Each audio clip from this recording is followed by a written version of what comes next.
Ever wondered what plugins the pros use to get that top-of-the-range industry sound? Well, in the next 10 minutes, legendary engineer Rafael Fadul, who has worked with global stars such as Dua Lipa, Juice WRLD, Benson Boone, and Linkin Park, as well as having worked with the infamous Dave Pensado, is going to share his Desert Island Workhorse and special plugins from within a session.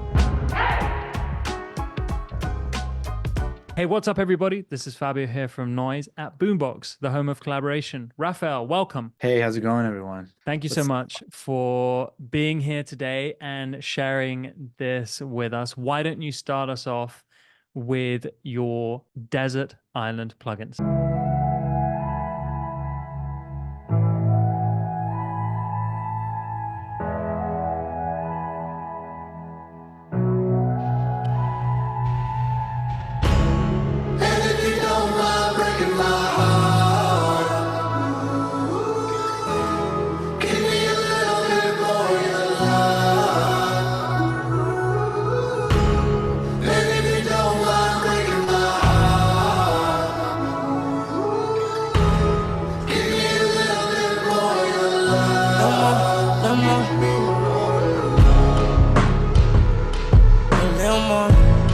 Don't be afraid to ask for more, just say something. What you doing over them ends? I need you indoors, not outdoors. I need you indoors. Yo, I stay close, but I'll never take advantage. She ain't never wrote a song, but she got talent. She my Libra skill, she helps me with the balance.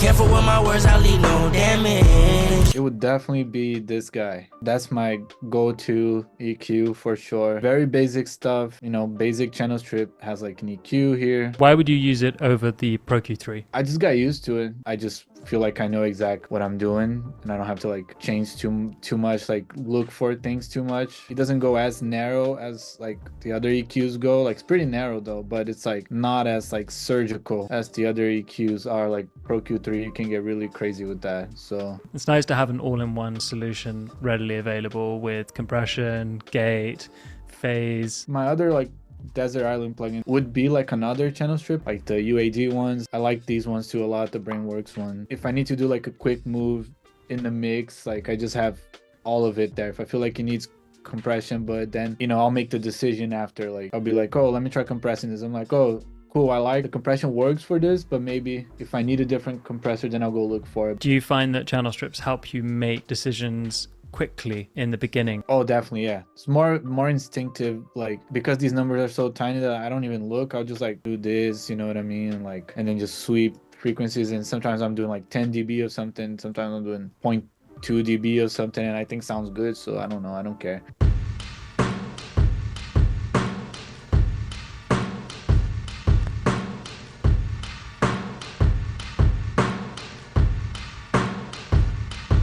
When I first started engineering and like assisting and all that, like my mentor had a couple rooms, one with a Neve and then another one with an SSL. So like I just got used to seeing like channel strips in front of me. So then another Desert Island plugin I would say would be the 1073. Playing with the input and output of this, like you can get such different tones from the instrument.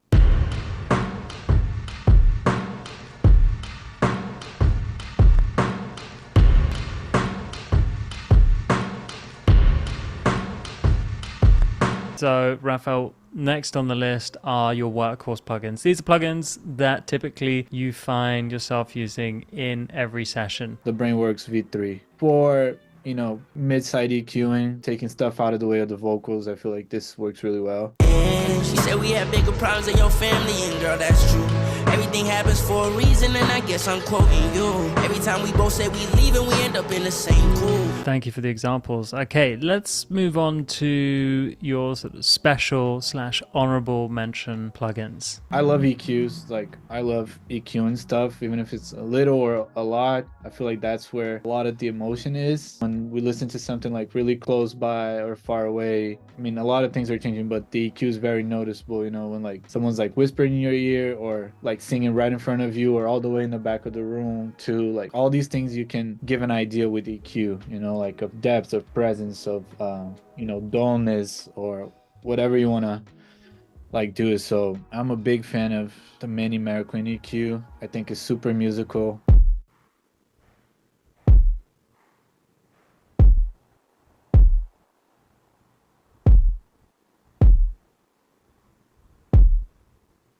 I love this guy. This is K clip by Kazrog. It can, you can use it as a multi-band clipper too when you select here. I just need it like to do the job, like really basic. If I feel like it flattens out a little bit, then I'll just like use spiff, another honorable mention. Drums that weren't played with a lot of energy, or the other way around, like drums that were played with too much energy. Vocals that are really attacky, or guitars that are like too picky, too like, and you don't want that acoustic guitar to be that strong on like the notes. It's like such like a great tool, like all around. This is like one that everyone knows and loves. The combination of these two is just really well. In this case, just because I opened it up, I'm using Sooth as a sidechain for the kick, because I feel like it's the most transparent sidechain there is. Like you don't hear sidechain happening. I noticed that you have K clip 3 and standard clip next to each other. Is that because you switched between the two clippers depending on the source material? Yes, that's exactly why. So I usually keep plugins like bypass,